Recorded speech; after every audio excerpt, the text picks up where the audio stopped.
Hey everybody, here's our completed duster. Got our pockets. There's the side slits for movement. We have our cuffs, which are finished on the inside. I did a little bit of bias binding here. And then there's the nice collar. And it's just an open front because it's meant to be kind of a light, airy, layering piece. And then of course the best part is in the back, where we have this movement, which is really fun especially when you're walking. This one isn't my size, so I can't model it for you, but I will model the one that is my size so you can see. Hey everybody, here we are with the completed Daring Dusters, both the vest version and the jacket version. Again, the vest version has a bound neckline and arm holes. You can do a patch pocket if you want, or there's the side seam pocket, which you can feel free to mix and match. It's a duster length, so it comes to about your knee, but it's easy to lengthen or shorten as it's straight cut.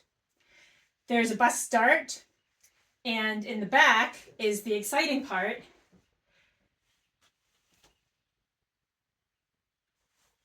This back overlap and also the side slits create a lot of movement and drama when you walk. To make it fancy, I did the yoke, the double yoke on the bias for this interesting sheer and linen plaid gingham fabric that I found. And the jacket version has a collar.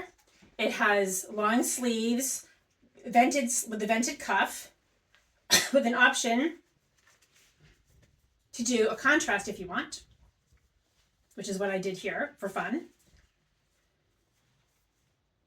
I also did the yoke in the contrast. And here's the split hem and how that works with the back to create some movement and drama. I'm wearing it with the Sublime Shell and the Secret Jeans trousers, but it also coordinates with lots of other Style Falcon patterns. Thanks so much for participating in this video. If you haven't got the pattern yet, please check it out at stylefalcon.net. This is Diane from Style Falcon. Thanks for watching.